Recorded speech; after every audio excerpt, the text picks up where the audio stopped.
안녕하세요 여러분. 오늘도 관세법 3개년도 기출하체 분석 같이 한번 시작하겠습니다. 오늘부터 원래는 7장을 바로 시작을 해야 되는데요. 저번 시간에 제가 5장, 6장을 같이 강의를 진행을 하면서 5장에서 문제를 하나 누락된 게 있어가지고 그거 하나 같이 보면서 간략하게 설명하고 7장 바로 들어가도록 하겠습니다. 우선 19년도 나책형 9번 문제였는데요. 과세전 적부심사에 대한 설명으로 옳은 것 찾는 문제였고요. 과세전 적부심사, 이제 수정이나 또는 경정의 경우에 추가로 납부해야 하는 세액에 대해서 미리 적부심사를 받을 수 있는 제도라고 말씀을 드렸었고요. 1번 선지부터 보겠습니다. 과세전 적부심사를 청구받은 세관장이나 관세청장은 그 청구를 받은 날부터 1월 이내에 관세심사위원회 신탁 일관된 결정을 하고 그 결과를 청구인에게 통지하여야 한다라고 되어 있는데요. 이거는 1월이 아니고 30일로 바꿔주셔야 맞는 선지가 되겠고요. 또 1개월과 30일처럼 이렇게 헷갈릴 수 있는 부분이 하나가 또 심사청구 중에 감사원법에 따른 심사청구 한번 확인해 주셔야 됐었고요. 그 다음에 2번 선지 볼게요. 세관장은 잠정가격으로 가격신고를 한 납세 의무자가 대통령령으로 정하는 기간 내에 해당 물품의 확정된 가격을 세관장에 신고함에 따라 납부하여야 하는 세액이 미치지 못한 금액을 징수하려는 경우에는 미리 납세 의무자의 그 내용을 서면으로 통지하여야 한다가 아니고요. 잠정가격 신고를 하고 확정가격 신고를 한 경우에는요. 과세전 적부심사에 대한 서면 통지 생략 대상이었죠. 또 이와 같이 생략되는 경우가 부가제척 기간 3개월이 남았다든지 만료까지, 그 다음에 관세포탈자로 고발된다든지, 아니면 사후관리를 위반해서 관면된 관세를 징수한다든지, 이런 경우에 또 역시 서면 통지를 배제한다고 예외 규정 중에 하나라고 말씀을 드렸죠. 말씀드렸지만 5장은 예외 규정이 굉장히 많아서 그 예외를 꼼꼼하게 봐주셔야 문제 푸실 때 유리할 것 같고요. 3번 선지, 과세전 적부심사 청구 기간이 지난 후 과세전 적부심사 청구가 제기된 경우 그 심사를 청구받은 세관장이나 관세청장은 심사하지 아니한다는 결정을 한다라고 되어 있는데 맞는 선지죠. 이 3번이 정답이 되겠고요. 4번 선지, 납부 세액이 미치지 못한 금액에 대한 통지를 받은 납세 의무자는 통지한 세관장에게 과세전 적부심사를 청구하지 아니하면 그 세관장에게 통지받은 내용의 전부 또는 일부에 대하여 조기에 경정해 줄 것을 신청할 수 있다가 없다가 아니죠. 신청할 수 있다라고 바꿔주셔야 되는데, 서면 통지를 받으면 두 가지 경우가 있다고 했어요. 그 서면 통지, 즉 추가적인 과세에 대해서 내가 수긍을 하는 경우가 있고요. 그렇지 아니하는 경우가 있는데, 수긍을 하는 경우에는 조기 경정을 신청을 할 수가 있고요. 수긍하지 못하는 경우에는 적부심 청구가 있다 그랬어요. 그래서 통지받은 내용에 대하여 조기에 경정해 줄 것을 신청할 수 있다라고 해주셔야 맞는 선지가 되겠고요. 또 하나 주목하셔야 될 게 전부 또는 일부, 그러니까 일부에 대해서만 조기 경정을 신청할 수가 있는 거예요. 이 부분도 함께 알아주시면 감사하겠습니다. 이렇게 이제 19년 나책형 5번 5장에 대한 내용이었는데요. 청구에 대한 결정, 결과가 되겠죠? 결과는 이렇게 세 가지의 경우의 수가 있는데요. 일단 이유 없다고 인정되는 경우, 이유 있다고 인정되는 경우. 이유 없다고 인정되는 경우라는 거는 네가 청구한 심사가 청구할 이유가 없어. 그러니까 너가 청구한 게 틀렸어. 즉 납세자가 졌다는 거예요. 그래서 그 청구를 채택하지 아니한다는 결정이고요. 그 다음에 청구의 이유가 있다. 네가 청구한 게 이유가 있어. 그래 타당해. 즉 납세자가 이겼다는 거예요. 그래서 청구의 전부 또는 일부를 채택을 한다는 결정이고요. 이 뒤에가 이제 신설된 규정인데, 이 경우 구체적인 채택의 범위를 정하기 위하여 사실관계는 추가적으로 조사가 필요한 경우에는 세관장으로 하여금 재조사하여 결과에 따라 당시 통지 내용을 수정하여 통지하도록 하는 재조사 결정을 할 수 있다. 이 재조사에 대한 내용도 아직은 시험에 안 나왔는데요. 충분히 나올 수가 있어요. 신설 규정이기 때문에 좀 유의해서 보셔야겠고, 그 다음에 또 청구 기간이 지났거나 보정 기간 내에 보정하지 아니하는 경우 또는 적법하지 아니한 청구에는 심사를 하지 아니한다 라고 규정이 되어 있으니까 총 3가지 경우의 수가 있다는 점 생각을 해주시고, 그리고 이제 7장 들어갈게요. 7장 보세구역은 제가 앞서 말씀드렸다시피 9장 통관 부분과 함께 관세법에서 그 내용이 상당히 방대하고요. 또 복잡해요.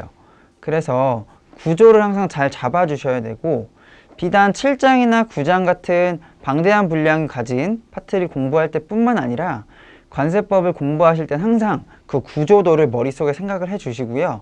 내가 지금 보고 있는 이 법령이 전체적인 흐름 속에서 이 부분이구나 라는 거를 꼭 인지를 하시면서 법령을 회독을 해주셔야 합니다.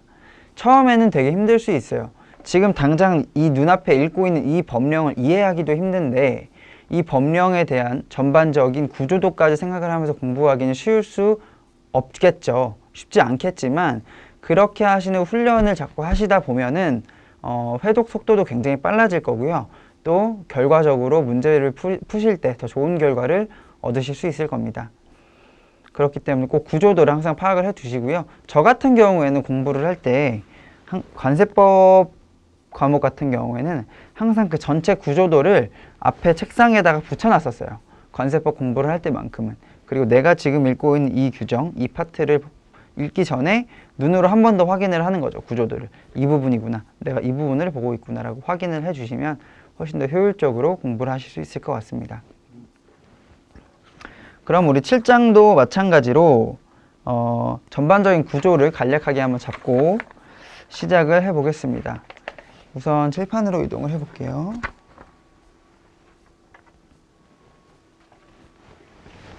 우리 7장 보세구역이죠.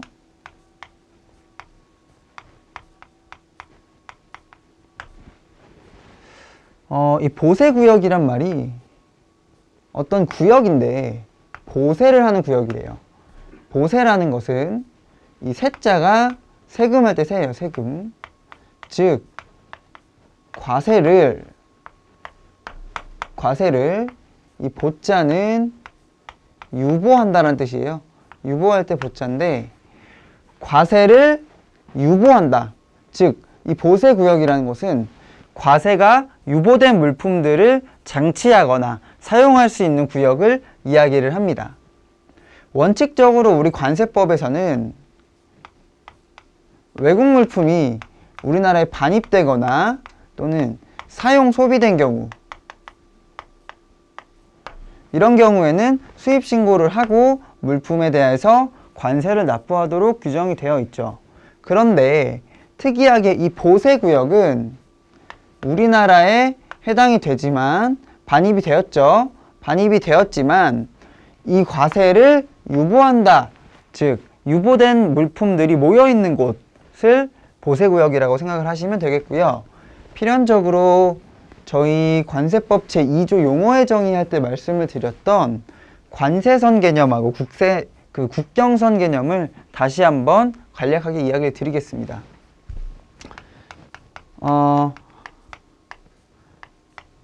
국경선이라는 거는 이렇게 선이 있고 이 선을 오고 가는데 국적이 변하겠죠, 나라가. 그렇기 때문에 원칙적으로 관세법에서도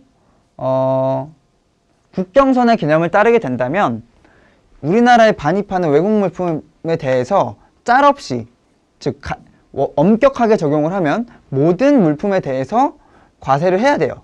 우리나라에 들어오는 물품에 대해서. 다만 우리가 행정의 편의라든지 기타 여러 가지 요소들을 봐서 관세법에서만큼은 이 국경선 개념을 조금 바꾸자라고 해서 이 가운데를 이렇게 넓혔다라고 말씀을 드렸어요. 이 넓힌 부분을 보세구역이라고 칭하겠고요. 이 물품이 여기에 들어올 때가 아니라 여기서 나올 때, 이때 과세를 하자 라는 개념이 있다고 했어요. 그래서 이 보세구역은 원칙적으로 국경선을 넘었기 때문에 우리나라인 건 맞아요. 그렇지만 관세법에서만큼은 관세선을 넘지 않았다. 그렇기 때문에 이 관세선을 넘을 때, 즉 보세구역에서 우리나라로 반입이 될 때, 이때 과세를 하겠다라는 취지인 것입니다. 그래서 보세구역은 관세법상으로는 외국인 것과 크게 다름이 없다라고 이해를 하시면 되겠습니다. 우리 관세법 7장 보세구역에서는 총 5개의 장이 존재를 해요. 1장부터 보겠습니다. 5개의 절이죠, 절. 5개의 절이 존재를 하는데 1절은 통칙입니다.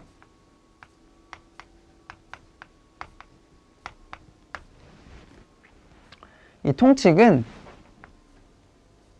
보세구역 전반에 모두 적용되는 규정들이 모여 있어요. 예를 들자면 보세구역의 종류에 대해서 정의를 하고 있는데요. 이 보세구역의 종류라는 것은 뭐 지정보세구역이 있고요. 특허보세구역, 제2절에 지정보세구역이 있죠. 그 다음에 3절에 특허보세구역, 4절에 종합보세구역 이렇게 규정이 되어 있죠. 자, 이 보세구역의 종류를 나열을 하고 있고요. 뭐 이게 아니라면은 뭐 보세구역에 들어온 물품 전반에 대해서 뭐 작업들에 대해 정의를 하고 있어요. 작업이라고 하면 뭐 예를 들면 보수 작업도 있을 수 있고요. 뭐 물품의 폐기라든지 아니면 뭐 견본품으로 반출한다든지 이런 내용들을 규정을 하고 있고요. 뭐 그렇기 때문에 이 통칙은 7장에 있는 보세구역 전반에 모두 적용되는 규정이다. 통칙 말 그대로 통칙이다 라고 이해를 하시면 되고요. 그 다음에 제2절 제2절이 지정보세구역입니다. 이 지정보세구역에는 두 가지가 있어요. 두 가지가 있는데요. 우선 제일 먼저 말씀을 드릴 게 지정장치장이 있고요. 그 다음이 세관검사장이 있습니다.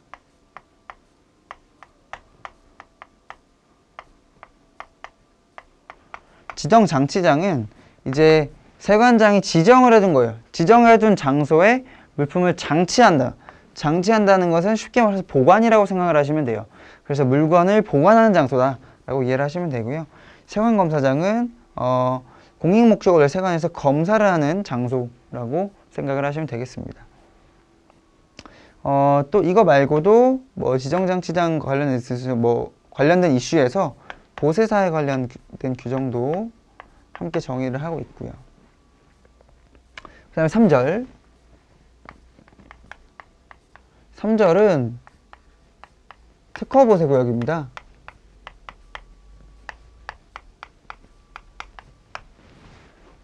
특허보세구역이라고 하는 것은 특별하게 허가를 받은 거예요. 특별하게 허가를 받은 보세구역인데 무엇을 허가를 받았느냐?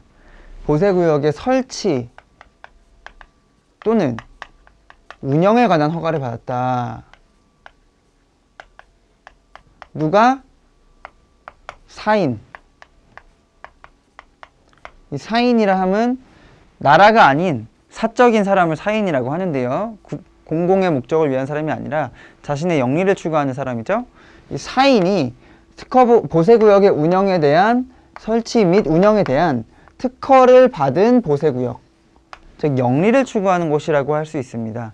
영리를 추구하는 보세구역을 특허보세구역이라고 이야기를 하고요. 이 특허보세구역 같은 경우에도 별도의 통칙이 있어요. 이 별도의 통칙이 있어서 이 통칙은 이 통칙과 다릅니다. 이 통칙은 보세구역 7장 보세구역 1절부터 5절까지 모두 적용되는 통칙이고, 이 통칙은 이 3절 특허보세구역에만 적용되는 통칙이라고 생각을 하셔야 돼요. 그래서 별도의 통칙을 가지고 있고요. 그 다음에 특허보세구역에는 총 몇 가지 종류가 있다고 했죠? 5가지 종류가 있다고 말씀드렸죠. 우선은 보세 창고가 있고요. 그 다음에는 보세 건설장이 있고요. 그리고 보세 전시장이 있고요.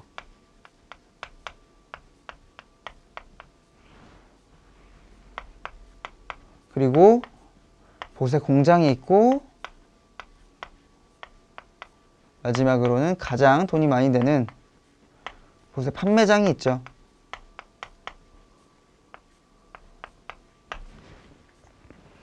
이렇게 5가지 종류가 특허보세구역으로 지정이 되어 있고요. 이 특허보세구역을 운영하고자 하는 자는 별도의 설치 운영에 대한 허가를 받아야 한다라는 점을 알고 계셔야 됩니다. 이 특허보세구역하고 이 지정보세구역의 가장 큰 차이점은, 지정보세구역은 그 설치의 목적 자체가 공익을 따름이에요. 공익. 그래서 이 지정보세구역은 대부분 우리가 공기업이나 또는 나라가 소유하는 토지 또는 시설 등에 대해서 지정이 되는데요. 가장 대표적으로 예를 들 수가 있는 게 우리 인천국제공항. 그래서 인천국제공항공사죠. 공항공사가 가진 시설물이나 토지, 또는 부산항만공사,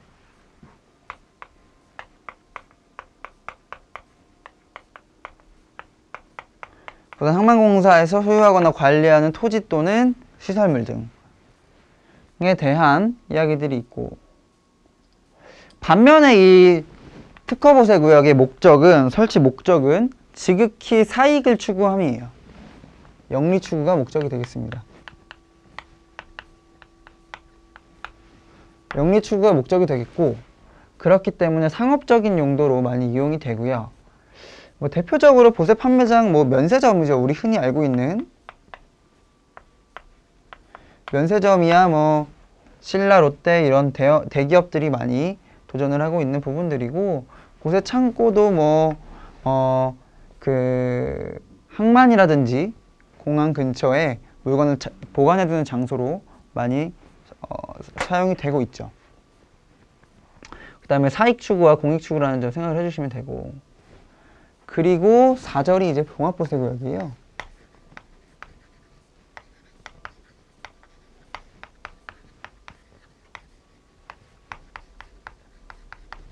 자, 종합보세구역은 뭐 하는 데냐? 말 그대로 종합입니다. 종합. 즉, 특허보세구역에 5가지 기능이 있죠. 이 5가지 기능을 2가지 이상을 동시에 수행할 수 있는 거예요.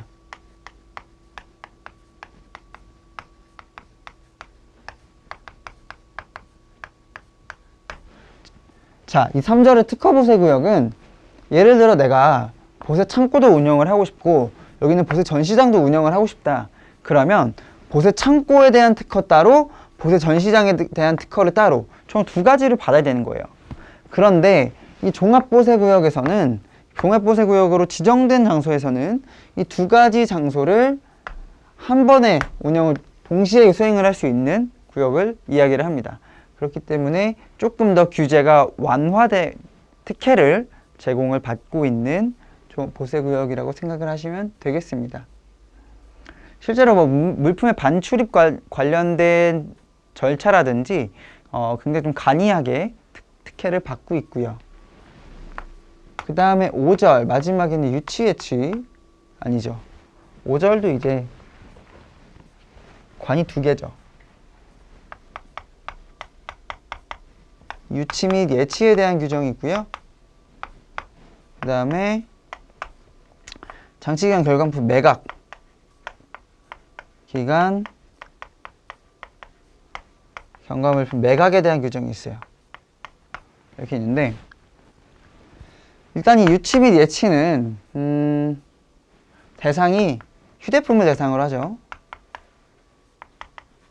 즉 여행자라든지 또는 승무원 휴대폰을 대상으로 하는데, 이 물품들 중에서 법제 226조에 보면 세관형 확인 대상이라고 있어요. 이거를 충족시키지 못하는 애들에 대해서 유치 또는 예치를 하는 건데, 유치와 예치의 차이점이 뭐냐? 기본적으로 얘네 둘 다 세관에서 물건을 수입을 해주지 않고, 그러니까 반출을 해주지 않고 품고 있는 거예요. 내주지 않고 있는 건데, 이 유치의 경우에는 물건을 수입할 의사가 있는 경우를 말합니다. 이 경우에는 물품을 유치라고 하고요. 이 의사가 없는 경우는 예치인데, 결론적으로 이 예치는 언제 가장 많이 사용이 되냐면, 예를 들어 우리나라에 방문하고자 하는 관광객이 물건을 들이질 못했어요. 여행자가 들이지 못해서 이 물품을 세관이 예치를 하고 보관료를 내고 물품을 우리나라에서 출국을 할 때 그 장소에서, 그 세관에서 물품을 다시 찾아가는 거죠. 다시 반환. 이걸 예치라고 생각을 하시면 되고요. 유치는 기약이 없어요. 이 사유가, 이 226조에 대한 내용이 충족이 될 때까지 물품을 내주지 않습니다. 그것을 유치라고 생각을 하시면 되고, 예치는 다시 나갈 때 들고 갈 수 있는 거고, 그렇게 생각을 해주시면 되고요. 이 장치기간 경과 물품에 대한 매각, 법제 208조부터 구성이 되어 있죠. 법제 208조에서 이제 매각 대상이죠. 장치기간 경과 물품 매각 대상을 규정을 하고 있고, 그 다음에 209조에서는 매각 통고를 하죠. 통고. 너 물품 한 달 안에 찾아가. 그렇지 않으면 물건 매각할 거야 라는 통고를 하죠. 209조에서. 그 다음에 210조에서는 매각 방법에 대한 이야기를 하고 있습니다.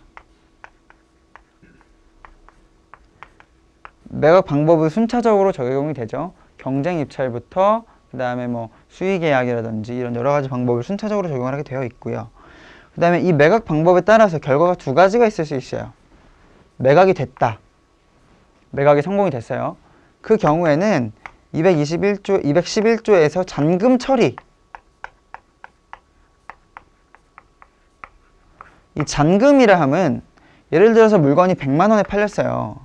100만 원에 팔렸는데 관부가세 내용이 10만 원이고 매각하는 데 든 비용이 10만 원이에요.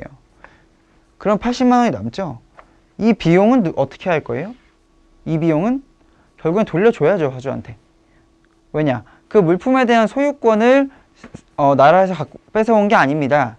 그 물품은 화주께 맞아요. 다만 그 물품 중에서 관세부가세에 대한 그 채권만을, 세액에 대한 채권만을 국가가 가지고 있는 거지, 그 물품에 대한 소유권 전부를 국가가 소유하고 있는 게 아니기 때문에 이 80만 원 잔액은 화주에게 돌려줘야 한다라는 뭐 그런 규정이 211조에 규정이 되어 있고요.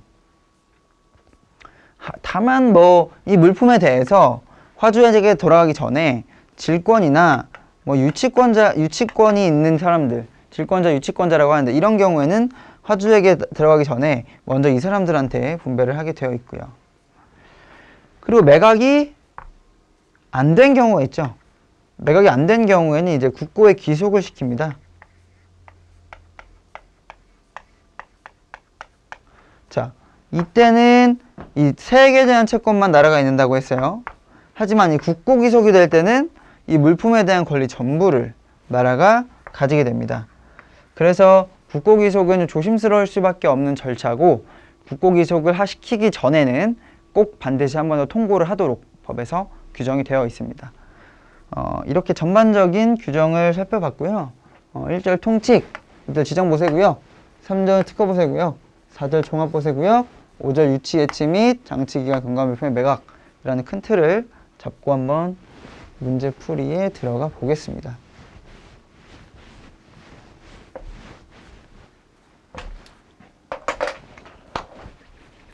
자, 보겠습니다.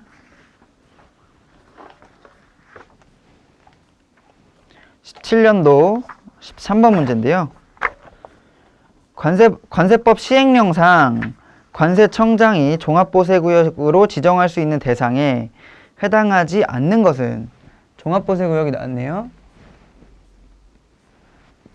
1번 유통산업발전법에 의한 전문 상가단지, 2번 산업 입지 및 개발에 관한 법률에 의한 산업단지. 3번 외국인 투자 촉진법에 의한 외국인 투자지역. 4번 물류시설의 개발 및 운영에 관한 법률에 따른 물류단지. 이렇게 되어 있는데요. 정답은 1번입니다. 유통산업발전법에 의한까지는 맞아요. 여기까지는 맞는데 전문 상가단지라는 말이 틀렸고 이게 공동집배송센터라는 어휘가 들어와야 맞겠습니다. 이렇게 들어와야 맞고요. 다음 페이지에서 관련 법령 한번 보시겠습니다. 관세청장은 직권으로 또는 관계중앙행정기관의 장이나 지방자치단체의 장, 그 밖에 종합부색을 운영하려는 자의 요청에 따라 여기서 알 수 있는 게 있습니다. 뭐냐면은 종합부세구역을 지정을 할 때 두 가지 방법이 있는 거예요. 첫 번째는 뭐죠? 관세청장의 직권 지정의 방법이 하나 있고요. 두 번째는 지정 요청자의 요청에 의해 하는 방법이 있죠. 요청자는 누구다? 중앙행정기관의 장 또는 지방자치단체의 장 또는 운영하려는 자. 총 세 가지 종류가 있다라고 생각하시면 되겠고요. 무역진흥의 기여 정도 또 외국물품의 반입, 반출 물량 등을 고려하여 일정한 지역을 보세구역으로 지정할 수 있다라고 기재가 되어 있습니다. 그렇다면 이 일정한 지역이 어느 지역이냐라는 거에 대한 내용이 시행령에 있는데요. 시행령 한번 볼게요. 종합보세구역은 다음 각호의 어느 하나에 해당하는 지역으로서 관세청장이 종합보세구역으로 지정할 필요가 있다고 인정하는 지역. 즉 일단 우리가 알 수 있는 건 여기 있는 5가지에 해당된다고 모두 지정을 받을 수 있는 게 맞다 아니다? 아니다. 여기 있는 5가지 중에서 관세청장이 지정할 필요가 있다고 인정을 해야 돼요. 그래야만 종합보세구역으로 지정을 받을 수 있겠습니다. 보겠습니다. 1번에 외국인 투자 촉진법에 따른 외국인 투자지역. 2번 산업 입지 및 개발에 관한 법률에 의한 산업단지. 3번 유통산업발전법에 의한 공동집배송센터. 이게 아까 답이 됐었죠. 그 다음에 4번 물류시설의 개발 및 운영에 관한 법률에 따른 물류단지. 그 다음에 기타 종합보세구역으로 지정됨으로써 외국인 투자 촉진, 수출 증대, 물류 촉진 등의 효과가 있을 것으로 예상되는 지역. 이렇게 되어 있는데요. 이거를 그냥 외우기가 조금 난감해요. 그래서 저희가 공부할 때는 앞글자를 따서 외국인 투자 지역, 산업단지, 공동집배송센터, 물류단지, 그 다음에 기타 종합보세구역으로 있는 지역해서 외산, 공물기 이렇게 해서 외웠던 거 기억이 나네요. 여러분들 이렇게 자기만의 암기식을 만들면 더 기억에도 오래 가고요. 연상도 쉽기 때문에 암기식을 만들어서 외우는 방법을 추천드리겠습니다. 어쨌든 저는 외산 공물기로 외웠다는 점 말씀드리고요. 그리고 바로 다음 문제 넘어가겠습니다. 17년도 나책형 15번 문제입니다. 관세 법령상 특허보세구역에 대한 설명으로 옳지 않은 것은 이라고 기재가 되어 있는데요. 1번부터 볼게요.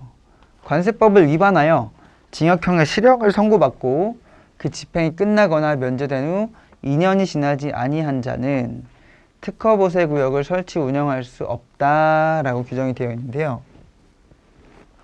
맞는 선지죠. 맞는 선지인데 우리 법제 175조 운영인의 결격 사유라고 있어요.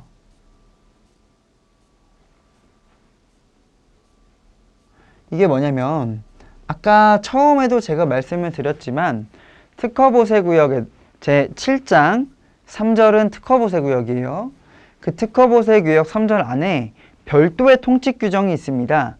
그 별도의 통칙 규정에는 특허보세구역에만 적용되는 통칙이라고 했어요. 그 부분 중에 하나가 바로 이 운영인의 결격 사유인데요. 운영인이란 뭐냐? 운영인이란 말 그대로 특허보세구역을 운영하는 사람을 운영인이라고 하는 거예요.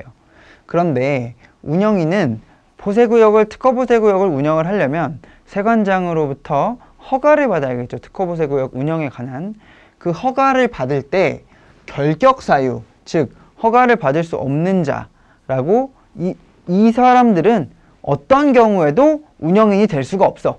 즉 특허보세구역의 운영에 관한 특허를 받을 수가 없어 라고 지정을 해준 사람들이 있어요. 바로 이 사람들입니다. 첫 번째는 이제 미성년자가 있고요. 두 번째는 이제 피성년 후견인이나 피한정이나 피성년 후견인을 말을 하고요. 그 다음에 이제 파산 선고를 받고 복귀되지 아니한 자, 파산자라고 할게요. 그 다음에 징역형의 선고를 받고 징역형의 실형을 선고받고 형이 끝나거나 면제되는 2년이 지나지 않아요. 즉 끝난 사람이 아니라 끝나고 2년이 넘어가야 돼요. 그래야 운영인이 될 수가 있고요.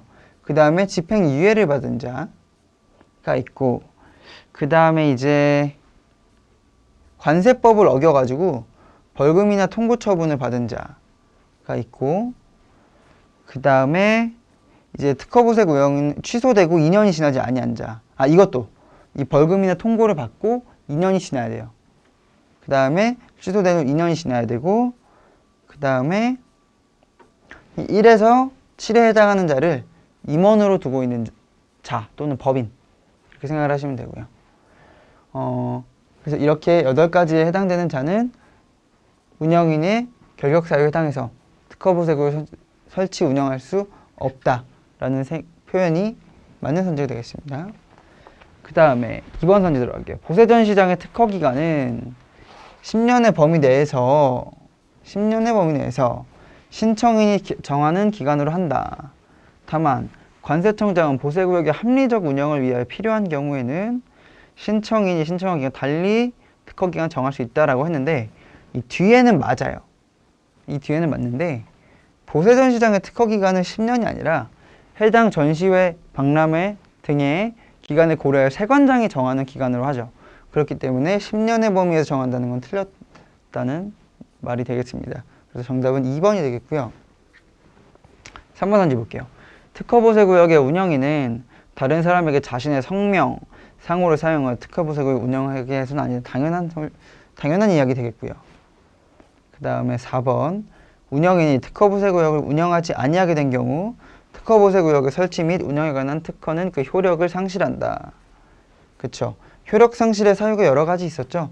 뭐 예를 들면은 폐업하는 경우, 그러니까 얘가 지금 폐업하는 경우죠. 특허보세구역을 운영하지 아니하게 된 경우, 폐업하는 경우, 그 다음에 뭐 사망한 경우 또는 법인이 해산한 경우가 되겠고요. 그 다음에 특허가 만료된 경우가 있겠고요. 그 다음에 특허가 취소된 경우가 있겠는데요. 저는 이게 폐사만취, 그 4가지로 줄여서 외웠습니다. 폐사만취에 해당하는 경우에는 특허보세구역의 효력을 상실한다 라고 생각을 하시면 되겠습니다. 관련 법령 이렇게 넣어놨는데요. 특허보세구역의 특허기간에 대한 내용이에요. 기본적으로는 특허보세구역의 특허기간은 10년 이내로 한다. 이게 원칙이죠. 다만 1항에도 불구하고 보세전시장과 전시장하고 건설장의 특허기간은 다음의 구분에 따른다. 다만 뭐 전시 목적 또는 공사 진척을 위하여 인정할 경우에는 연장을 할 수 있다고 되어 있습니다. 전시장의 경우, 보세전시장은 박람회 등의 기간을 고려하여 세관장이 정하는 기간이고요. 건설장의 경우에는 건설공사 기간을 고려하여 세관장이 정하는 기간으로 하고 있습니다. 그리고 이거는 참고로 넣어둔 건데요. 보세 판매장의 특허기간이죠. 보세 판매장의 특허기간은 이 176조가 아니라 176조의 2에 별도로 기재가 되어 있어요. 이 내용을 보면은 보세 판매장의 특허기간은 176조 1항에도 불구하고 얼마로 한다? 5년 이내로 한다. 원칙은 10년이지만 보세 판매장은 5년 이내로 한다 라고 규정이 되어 있는데 전반적으로 제가 말씀드렸다시피 특허보세구역에서 보세 판매정은 굉장히 좀 예외적인 위치를 가지고 있어요. 그만큼 돈이 많이 돼요. 보세 판매장이. 면세점이잖아요. 그러니까 이 사업에 굉장히 쏠쏠한 이익을 볼 수가 있기 때문에 다른 특허보세구역에 비해서 규제도 많고요.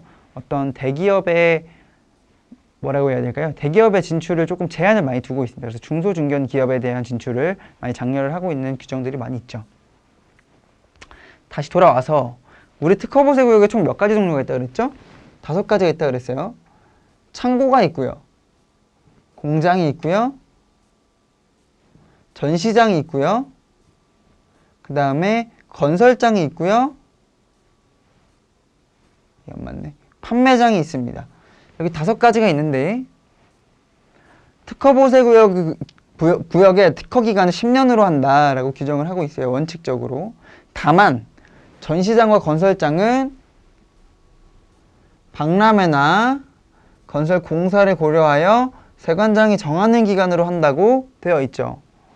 또 보세 판매장은 5년 이내로 한다. 5년 이내로 한다 라고 규정이 되어 있어요. 그럼 결국에는 예외 규정에 적용을 받지 않는 특허보세구역은 이렇게 2가지밖에 없는 거예요. 창고하고 공장밖에. 얘네 둘만 이제 10년의 범위라고 볼 수가 있는 거죠. 이렇게 되어 있는 겁니다. 그래서 이거는 제가 정리를 해 놓은 건데요. 보시면 보세 창고하고 보세 공장은 10년 이내, 판매장은 5년 이내고요. 그 다음에 전시장하고 건설장은 박람회나 건설공사의 기간을 고려해 세관장이 정하는 기간 이내라고 규정이 되어 있습니다. 이렇게 정리를 해서 알아두셔야 헷갈리지 않습니다. 다음 문제 들어가 보겠습니다. 18년도 가책형 8번 문제인데요. 관세법상 특허보세구역에 대한 설명으로 옳지 않은 것은 이라고 기재되어 있네요. 특허보세구역을 설치 운영하려는 자는 세관장에게 특허를 받아야 하며, 그렇죠. 기존의 특허를 갱신하는 경우에도 또한 같다. 맞습니다. 맞는 선지고요. 2번 선지, 특허보세구역의 특허기간을 10년 이내로 한다. 그렇죠. 다만 보세전시장의 특허기간은 해당 박람회 등의 기간을 고려하여 세관장이 정하는 기간으로 하되까지도 맞고, 세관장은 전시 목적을 달성하기 위하여 부득이하다고 인정할 만한 사유가 있을 때에는 그 기간을 연장할 수 있다라고 되어 있는데, 이것도 맞는 선지네요. 3번 선지, 보세 공장에서는 세관장의 허가를 받지 아니하고는 내국 물품만을 원료로 하거나 재료로 하여 제조 가공하거나 그 밖에 이와 비슷한 작업을 할 수 없다. 그쵸? 여기도 역시 허가라는 절차를 거쳐야 된다는 거 아셔야 됩니다. 신고나 승인 이런 거 나오면 틀린 거예요. 그리고 4번 선지, 보세 창고에는 외국 물품이나 통관을 하려는 물품을 장치하고 운영인은 미리 세관장에게 허가를 받아 외국 물품이나 통관을 하려는 물품을 장치에 방해되지 아니하는 범위에서 보세 창고에 내국 물품을 장치할 수 있다 라고 되어 있는데, 우선 이 선지는 틀렸어요. 틀렸는데 정답은 4번인데요. 모든 기재된 내용은 맞는데 허가가 아니라 신고죠. 신고라는 절차를 거쳐야 합니다. 그렇기 때문에 이 4번 선지가 틀린 선지가 되겠는데요. 전반적으로 우리 부가징수 파트 외에 6장 이후에 이제 통관 파트라고 하는 부분들은 절차의 종류가 굉장히 많아요. 그러니까 신고도 있고요, 승인도 있고요, 허가도 있고, 세관공무원의 확인을 받아야 하는 경우도 있고요. 그래서 특정 제도를 이용을 할 때 어떤 절차를 거쳐야 하는지도 함께 꼭 외워주셔야 돼요. 그래서 이 경우에는 보세창고에 내국 물품을 장치를 할 때는 허가가 아니라 신고라는 점 반드시 숙지를 해주셔야 돼요. 관련 법령 보겠습니다. 운영인은 미리 세관장에게 신고를 하고 외국 물품 또는 통관을 하려는 물품의 장치에 방해되지 아니하는 범위에서 보세창고에 내국 물품을 장치할 수 있다. 그렇죠. 원칙적으로 보세창고에는 어떤 물품을 장치를 해야 하죠? 외국 물품하고요. 그 다음에는 통관을 하고자 하는 물품.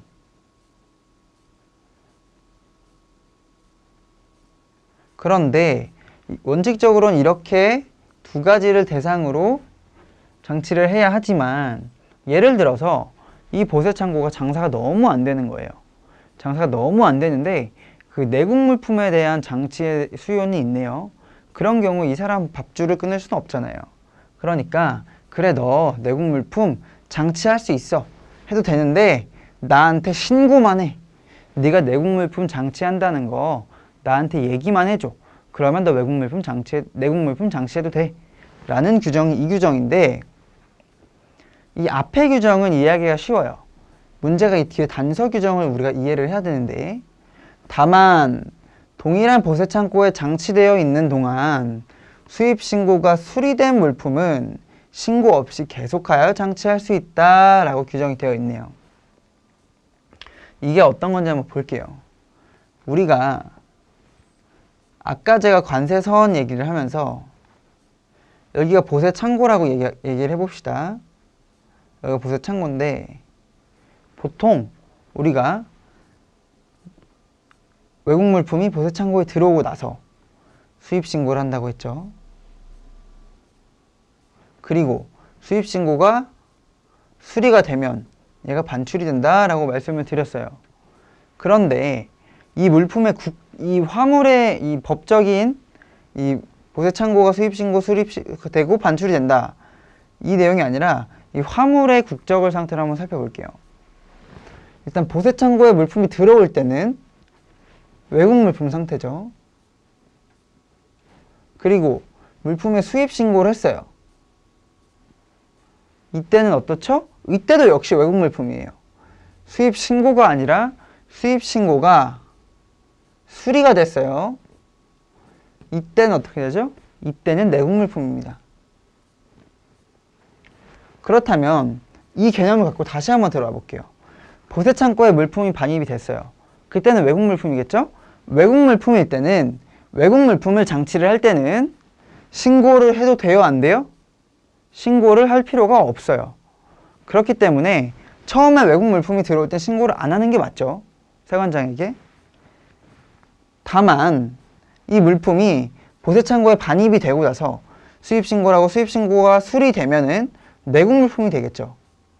그런데 우리가 현실적으로 생각을 해볼 때 물품이 우리가 수입신고를 할 때까지는 보세창고에 있다가 수입신고가 그 수리되는 그 순간에 0.1초가 되기 전에 바로 물품을 뺄 수 있어요? 안 되죠. 그게 현실적으로 불가능합니다. 그렇기 때문에 이 수입신고 수리와 물품이 반출되는 이 사이에 텀이 있어요. 텀. 시간적인 텀이 있는데 이 텀 동안의 물건은 어디에 장치가 되어 있는 거예요? 보세창고에 장치가 되어 있는 거죠. 그쵸? 근데 이때 물품은 내국 물품이라고 했어요. 이 시간적인 텀 사이의 물품은 내국 물품입니다. 그렇기 때문에 잠시 동안이지만 보세창고에 장치되어 있는 그 물품은 내국 물품인 거예요. 그래서 이 단서 규정이 없다면 신고를 해야 되는 거죠. 세관장에게. 이 물품이 내국 물품이 됐고 국적이 바뀌었고 내가 보세창고에서 그 물품을 장치를 하고 있으니 이거에 대한 신고를 하도록 법에서 규정을 하고 있잖아요. 그러니까 신고를 해야 되는데 우리가 업무의 편의상 그렇게 하기가 힘들다 이거죠. 보세창고에 반입할 때 외국 물품을 반입할 때 따로 신고를 하죠. 그리고 얘가 물품이 수입신고가 수리되면은 또 신고를 해야 되고 내국 물품을 장치하고 있으니까. 그리고 이 물품이 반출될 때 반출 신고를 또 해야 되고 그렇게 되면 너무 힘들지 않습니까? 그러니까 그래 그러면 여기 안에서 물건이 수입신고가 수리가 돼서 내국 물품이 된 거는 신고 안 해도 돼 라는 규정을 다만 규정으로 따로 만들어 준 것입니다. 그래서 이 규정에 따라서 우리나라에 들어와서 내국 물품이 된, 그러니까 보세창고에 이미 반입이 된 이후에 수입신고가 수리돼서 내국 물품이 된 물품에 대해서는 별도의 신고를 거칠 필요가 없는 겁니다. 일단 7장 여기까지 하고요. 그 다음 잠깐 끊었다가 잠깐 쉬시고 다음 부분부터 문제 풀어보도록 할게요.